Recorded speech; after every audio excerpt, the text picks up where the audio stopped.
मीरपुर नाम के शहर में तेजस अपनी पत्नी नीरू के साथ रहता था। पति पत्नी दोनों ही नौकरी करते थे। एक दिन तेजस गांव अपनी माँ के पास फोन करता है। हेलो, प्रणाम माँ। जीते रहो माँ, तुम दादी बनने वाली हो हैं? अरे वाह, ठीक है बेटा, मैं कल ही आती हूँ। जब माँ जी शहर पहुंची तो बेटे बहू ने बहुत अच्छे से स्वागत किया। लीजिए माँ जी चाय। अरे गर्मा गर्म पकोड़े ले आओ माँ के लिए। नीरू रसोई में गई और 2 मिनट में ही पकोड़े ले आई। जी ये लीजिए। बहू जादू से बनाए हैं क्या? अभी तो रसोई में गई थी। यम्मी। माँ जी, शीला रसोई में पकोड़े तल रही है, मैं बस लेकर आई। हे भगवान, मेरा धर्म भ्रष्ट कर दिया तूने। अब तो गंगा जल से शुद्धिकरण करना होगा। दूसरे दिन, माँ जी मैंने नाश्ता बना दिया है, ऑफिस जा रही हूँ। पर अभी तो घर का सारा काम पड़ा है। शीला आती ही होगी, झाड़ू पोछा बर्तन कपड़े वो सब कर लेगी। हमारे जमाने में घर का सारा काम हम ही करते थे। जी माँ जी, आप बहुत होशियार हैं, मैं घर ऑफिस दोनों नहीं संभाल पाती। तो जरूरत क्या है घर से बाहर जाकर चाकरी करने की? वैसे भी घर का काम खुद करने से घर में बरकत आती है, समझी? पर माँ जी। पर वर कुछ नहीं, इस महीने की पगार मिले फिर ऑफिस बंद है। हाँ। रात को नीरू तेजस से कहती है, सुनिए जी, माँ जी बोल रही थी कि मैं नौकरी छोड़ दूं। वैसे ठीक ही तो है, अभी तुम्हें आराम की जरूरत है। फिर भी आराम कहाँ, शीला को छुड़ाने के लिए बोल रही थी। तो अब 24 घंटे में इतना काम तो कर ही सकती हो।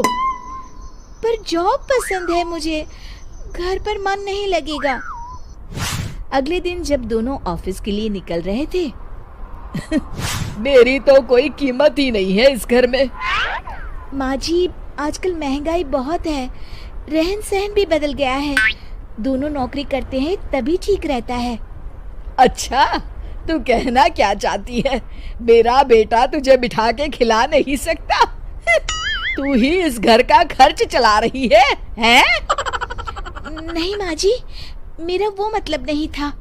मतलब खूब समझती हूँ, ये बाल धूप में सफेद नहीं किए मैंने। हाँ। अब तो ये रोज का काम हो गया था। तेजस भी रोज की झिकझिक से परेशान हो गया था। एक दिन उसने कहा, नीरू, वैसे भी तुम्हें मैटरनिटी लीव मिलने वाली है, तो अभी से ही छुट्टी ले लो। पर क्या, मेरी सैलरी अच्छी खासी है। आखिर नीरू ने रिजाइन कर दिया। जब बच्चा हुआ तो घर में सब बहुत खुश हुए। कुछ दिनों बाद तेजस फाइल देख रहा था। क्या हुआ तेजस, कुछ परेशान लग रहे हो? हाँ, वो हमारी जितनी सेविंग्स थी वो तो हॉस्पिटल में और छठी के फंक्शन में खत्म हो गई है नीरू। और अभी वैसे मंदी चल रही है तो मैं बोल रही थी कल मुन्ना को हेपेटाइटिस का टीका लगवाना है। नीरू, क्या पोस्टपोन नहीं कर सकते? नहीं जी, बिल्कुल नहीं। अब तेजस को समझ में आ रहा था कि उससे गलती हुई है। पैसों की कमी का असर घर के माहौल पर भी पड़ रहा था। अगले दिन, बेटा मेरा चश्मा और ये दवाइयाँ ले आना, पर्चा देते हुए माँ जी ने कहा। जी। तेजस, मुन्ना के लिए दूध का डिब्बा और डायपर भी ले आना, और ये किराने के सामान की लिस्ट है, इसे भी लाना है। तेजस गुस्से में लिस्ट मरोड़कर फेंकता है और चिल्लाता है, पैसे क्या पेड़ पर उगते हैं? ये ले आना, वो ले आना। अरे पर ये जरूरत का सामान ही है। वो गुस्से में बिना कुछ कहे ऑफिस चला गया। अरे अरे लंच तो ले जाइए। नीरू दौड़कर डिब्बा पकड़ाती है। एक दिन खाना खाने के बाद, नीरू, अब तो मुन्ना कुछ बड़ा हो गया, तो अब तुम वापस ज्वाइन कर लो ना जॉब। पर इस रिसेशन में जॉब मिलना बहुत मुश्किल है। ट्राई तो करो। फिर मुन्ना, माँ जी है ना, और एक फुल टाइम मेड भी लगा लेंगे। पर माँ जी, उन्हें तो पसंद नहीं।